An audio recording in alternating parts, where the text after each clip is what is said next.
and welcome everybody to this very new time slot that we're going to do twice a week, but more reliably than our previous attempts at a daily afternoon show because we were both so busy. This is the Trump Tyranny Tracker live. And what we've done for 267 days is really recap every bit of authoritarian grab that the Trump administration has been doing day by day. Olga Lautman has been running the Trump Tyranny Tracker with so much efficiency, and it's so accurate and it's so detailed. If you do not yet subscribe to her amazing Substack, you're missing out on the most detailed, I think it's the most detailed available look at every single bit of authoritarian grab the Trump administration has done since it started its, this current administration and the previous one too, right? You did the previous one. So, everyone needs to subscribe to Olga. You have to subscribe to the Trump Tyranny Tracker. She's got another thing that she does called Unmasking Russia. Both of those are important, but the Trump Tyranny Tracker is what we do here. It's a live version, a video version of yesterday's big tracker items from her Substack. Did I do that? Did I do that justice? Thank you. A lot of justice. Yeah, no, it definitely is a good way. I'm a documenter and, I document everything that is going on to look for patterns. And this tracker, definitely, there's like 30 plus news items per day affecting all different, aspects of authoritarianism to see how far along we're getting and to, unfortunately, with the failure in media, like 90% of this gets slipped under the radar. That's why I think it's so important to document this. And that way, at least one day we can look back if we regain this country, look back through it. And it will definitely be a good roadmap to see, one, all the tactics, and two, how to prosecute these people for their lawlessness. I wanted to ask you, but before I do that, let me remind everyone, Tuesdays and Thursdays, 7 p.m., this is where you find us, and we'll do this twice a week, and we'll maybe more if we find we need it.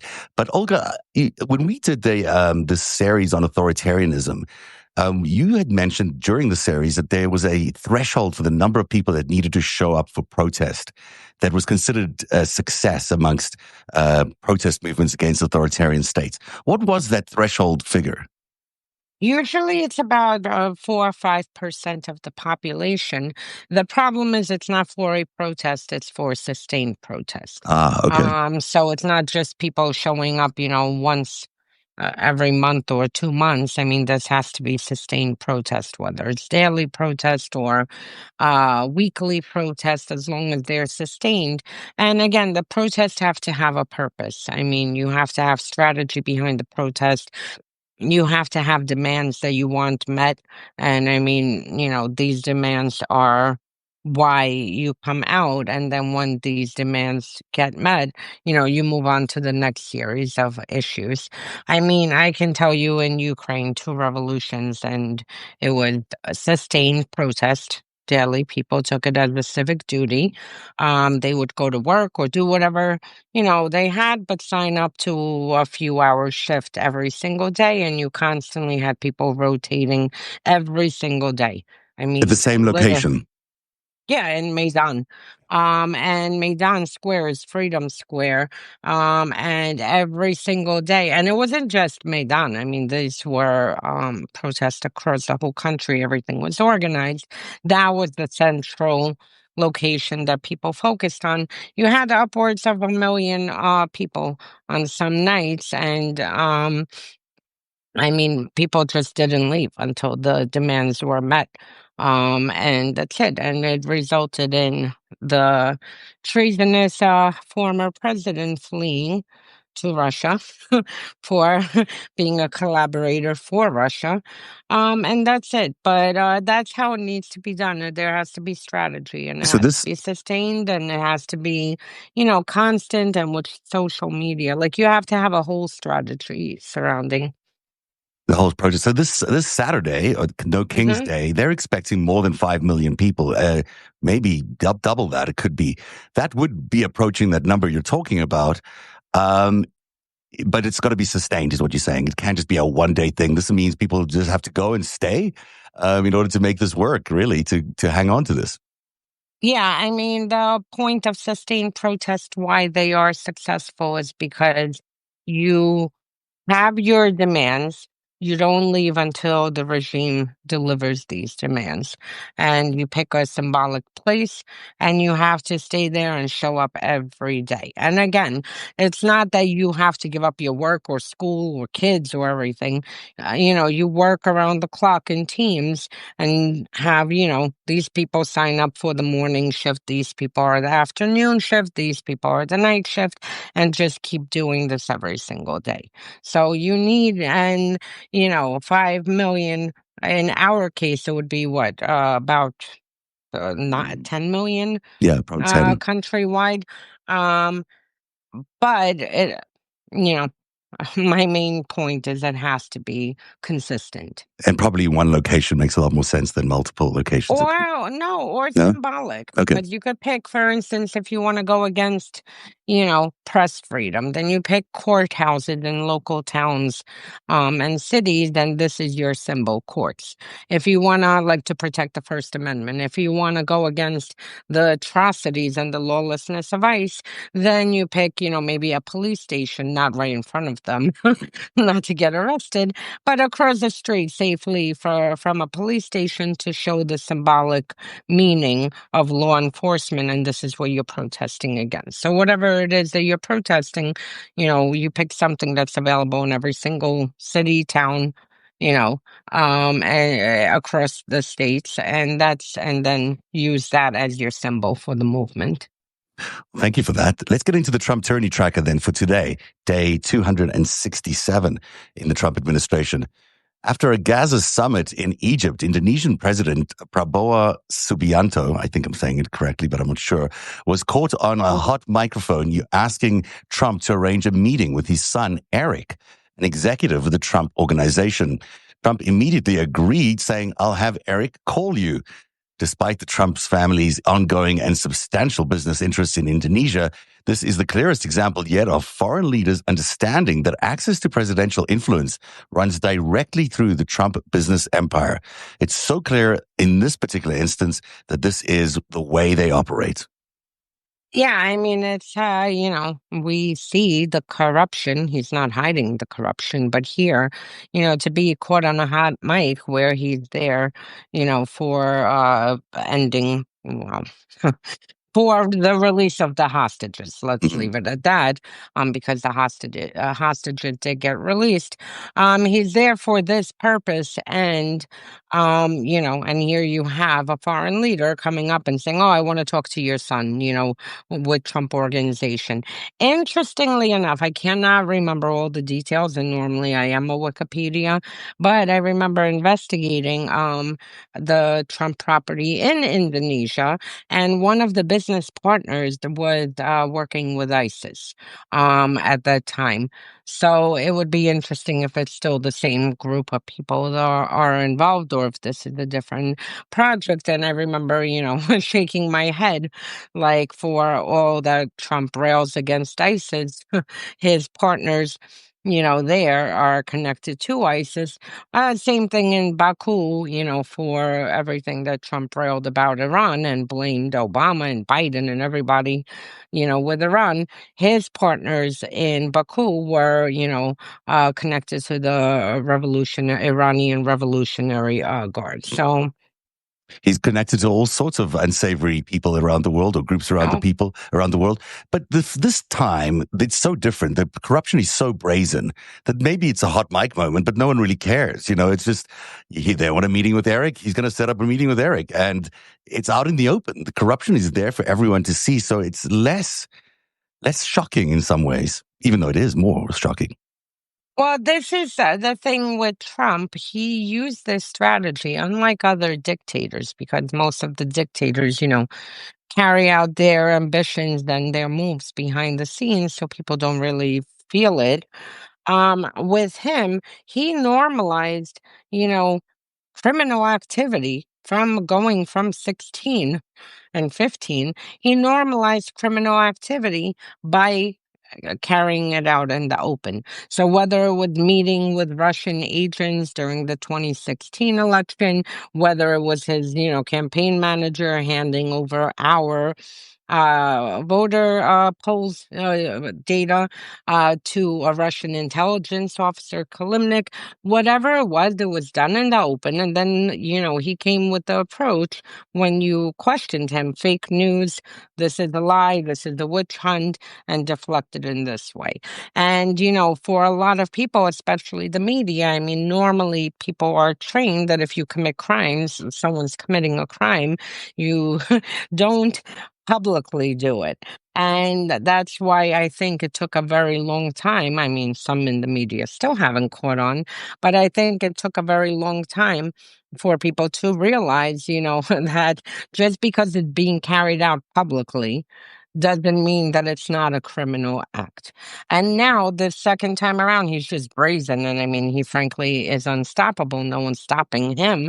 So, now he's not even bothering, and the media doesn't even cover these things. I mean, they're stuck on God knows what nonsense, when we actually have real things that matter. Gene in our chat very astutely says that, SCOTUS gave him permission to commit felonies right on camera. So that's why he's doing it. And in fact, that's exactly what they did. He's got complete immunity.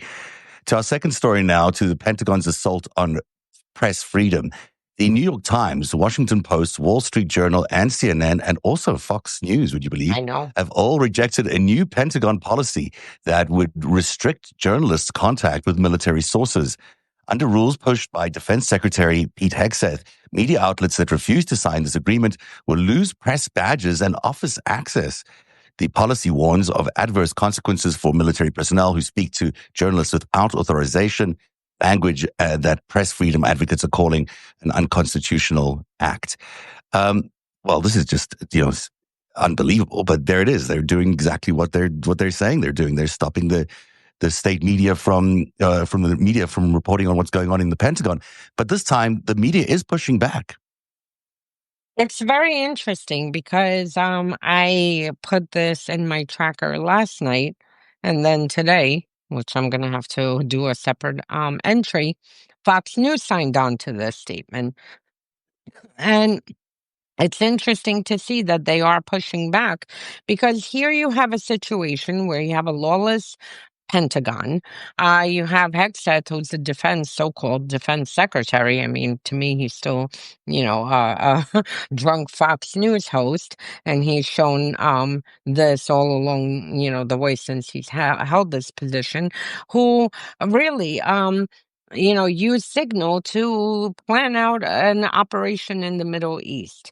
And here you had the press investigating, rightfully so, because, I mean, this is classified information being transferred via an unsecure, I mean, signal is, secure for us, but not if you are the Department, of Defense, yeah. Yeah, or whatever it's called now. War Department. And for them, they have proper procedures. Anyone else who would have done this in any normal world would be, court-martialed. And here you have him now shutting down the press access, and at the same time you have them carrying out these extrajudicial killings. Before we went on a few hours ago, Trump announced that they bombed another boat. I mean, you have most likely fishermen, because I could tell you that narcotics drug traffickers are not going to be running boats if they know that U.S. ships are bombing boats. Yeah. Fishermen will be, because this is their livelihood. I mean, Venezuela is a very poor country. If you need to do your job, you need to work. So we have no evidence of who they're bombing, what they're bombing. There's no congressional approval. And people have been asking questions, including Republican and Democratic senators and Congress people. And here, you have him now shutting access to that. And I believe at 5:00, whoever did not sign this agreement lost their press badge and will now have to stand outside of the Pentagon to report on what is happening with the Pentagon. There's only one organization that's signed on, OAN, as far as I know, for right now, which, says a lot about OAN. But, Hegseth, next time he stands Russia in front needs of, their access. I suppose Sputnik will get one too, or who knows who else. But, every time he stares out into the press gallery there at the Pentagon, he's going to be seeing one reporter right now. That's not a good look for any war secretary or defense secretary. And yet he's put himself in this position where he's going to get zero coverage.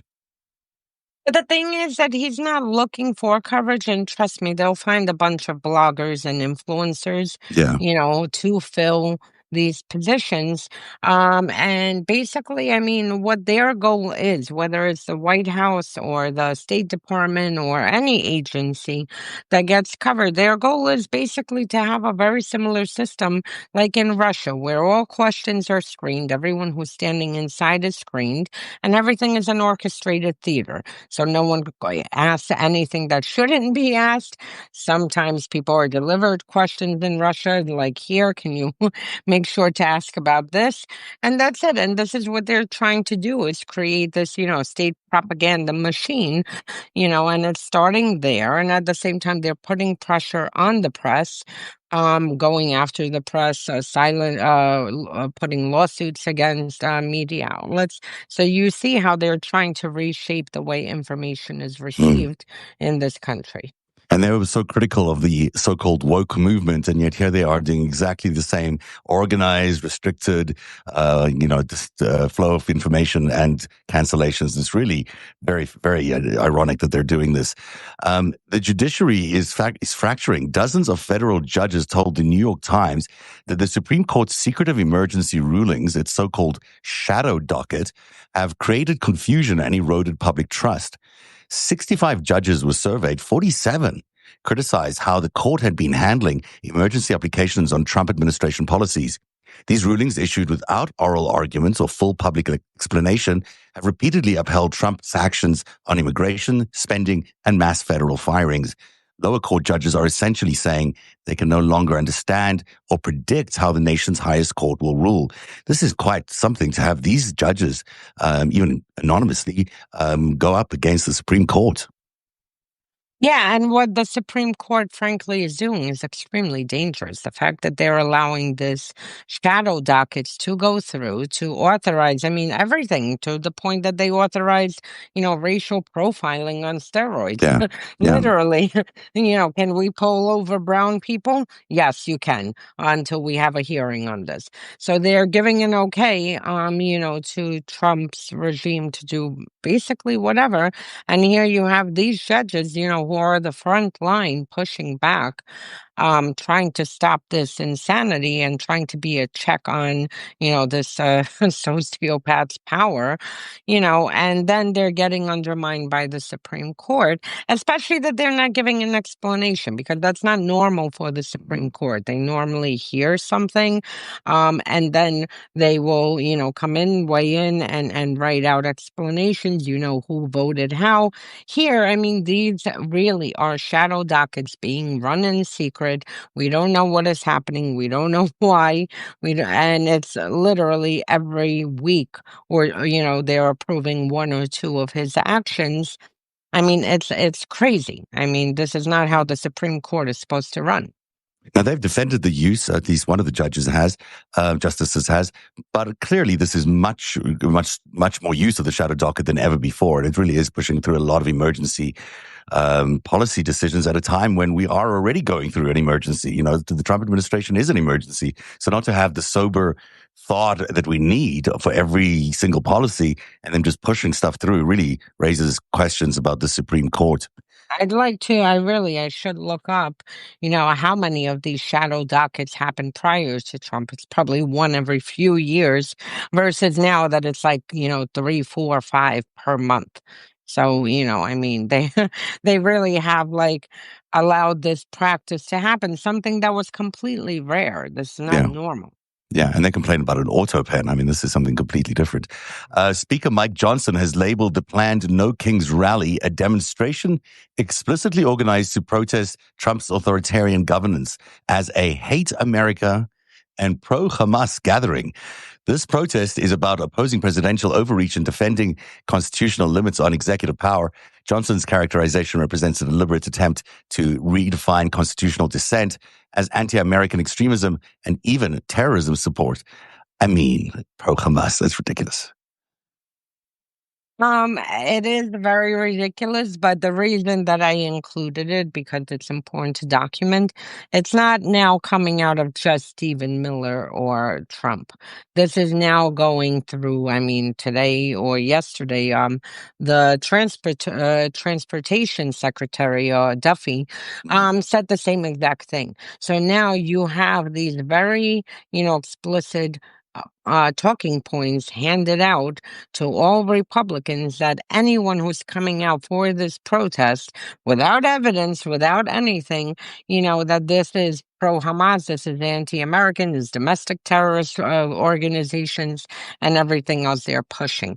The reason this is so dangerous is because this is exactly, like literally inch by inch of what happened inside of Russia. That this is exactly how it started, to the point that anyone coming out with a blank piece of paper, can you imagine coming out with a blank piece of paper and being charged, for crimes for holding a blank piece of paper? This Unbelievable. is the point we're at inside of Russia. Interestingly, I'm writing by tomorrow or Thursday. I should have an article on the directive that Trump signed, ordering all the agencies to go. Yes, at the NSPM 7. 7, yeah. Yeah, the directive he signed. So I finally sat down because, I looked at the directive earlier and I'm like, my God, this looks like Russia. So I finally sat down and actually pulled up the countering terrorism bill that was signed in 2002 by Putin, and then the foreign agents law that was signed in 2012. The language is incredible. I mean, it is it's so similar. So I'm actually writing to show the blueprint of these two. But this is how it starts. When you start, taking protesters who are dissenting against a regime and then, demonizing them and then putting labels attaching, Antifa, terrorism, and whatnot, then you use the agencies, give them cover to actually go after these protesters and these NGOs and frankly, anyone who's pushing back against this insanity. Yeah, the Hamas language, sorry, but the Hamas language was started the other day with Kristi Noem at the first press conference they had about this new terrorism classification. And she's, busy saying that liberals are basically Hamas, equivalent to Hamas. It's ridiculous. I actually worked on Hezbollah issues prior. I would love to send Noam with her little Barbie ice outfit to, see how Hezbollah operates and then come back and tell us, that the protesters on the streets chanting, some dressed in frogs and dinosaurs and unicorns, that these are people who have the same tactics. Because trust me, she spent, she'll in 20 minutes of being in Hezbollah's presence will, pass out. She wouldn't survive. She'd be nervous, yes. Yeah, she would like it. To compare, regular Democrats and the country pushing back on this extremism with Hezbollah or ISIS or Hamas, I mean, it just shows you where they're going. Absolutely. Our final story today brings us full circle to election integrity. Dominion Voting Systems, the company relentlessly targeted by Trump's election lies and conspiracy theories, has been sold to Liberty Vote, a new firm led by former Republican elections director Scott Leyendecker. The company has pledged to follow Trump's executive order on voting and promote hand-marked paper ballots, despite that executive order being ruled unconstitutional. The very company that Trump falsely accused of stealing the 2020 election is now under the control of a Trump-aligned representative. I would call Unbelievable. this an emergency. Mhm. And I am frankly in shock that this is not being covered by media. I did not see, I mean, we have 24-hour news cycles on cable. You would think that they would take, at least 1 hour, say, to split between several shows to cover this because this is extremely dangerous. This is something we really need to push back on. And we can. I mean, this is something that we can really put the pressure, this has to be started immediately, but put the pressure on our state and local officials because ultimately states run elections. And if we suspect that Dominion, for instance, shouldn't be used, we should really, we need to speak now. Well, the entire ecosystem needs to be reassessed. I mean, it seemed as like we're going to head into the next year's elections with a lot of questions around what Starlink can do, around what the power supply units can do, about what the Dominion voting machines, whether they got the right updates. Remember, there was a whole scandal around the updates. This is stuff we need to figure out in an emergency way because the elections are really around the corner.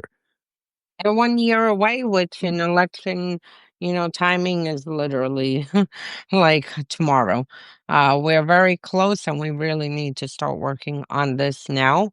The one good thing I will say, um, that they clearly are projecting more than they have, because if they were confident, they wouldn't be pushing to gerrymander around the country. And now North Carolina is writing new maps.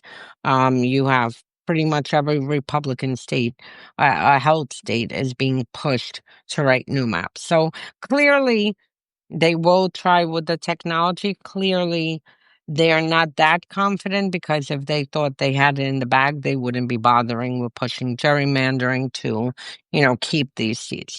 We need to focus on this because, frankly, this is the most important thing that is coming. And this is something that we need to focus on, and we need to all vote and overwhelm the system. And everyone needs to understand, sitting this out, or the price of eggs. Well, now they could blame Trump for the price of eggs and frankly everything. But sitting this one out is not an option because if we want to try to turn it around, we need to push back. And the only way you can push back is, with overwhelming numbers of people showing And up. it takes time. Going to take a lot of time. When you're just figuring this out and then figuring out what to do to replace it and whatever, it's a lot of work this people have got to do. And it's going to be resisted in every red state for sure. By any state secretary. That is the Trump Tyranny Tracker for today. Olga, it's so nice to see you at 7 p.m. every Tuesday and Thursday. And you're back on Wednesday as well because you've got your Julie seminar series that you're doing tomorrow night. Yeah, we're already at the end of it. Time flies. And it's basically on disinformation and how to counter it and, using tactics that Ukrainians, Estonians used. Speaking of Estonia, I just published an article earlier. For anyone interested in geopolitics, Russia has been ramping up their aggressions across Europe. And last week, a few days ago, there were little green men that popped up near Estonia. And the last time we saw little green men, that was when they invaded Ukraine in 2014. So for anyone interested in what's happening in Europe, because it does affect us, as much as Trump tries to tell us, what Russia does has nothing to do with us. But It's not Finland. really a hoax. It's not really a Finland, hoax. yeah.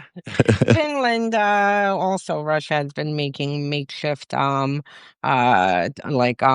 Drones. military things near Finland's border. Oh, really? So I mean, yeah, they've been escalating across everywhere. And there was a submarine that just also a few days ago popped up, that France saw, and France tried to say there were technical difficulties with the submarine. Russians came out, said, nope, no technical difficulties and whatever. Anyway, things are heating up in Europe. We might be heading for a war.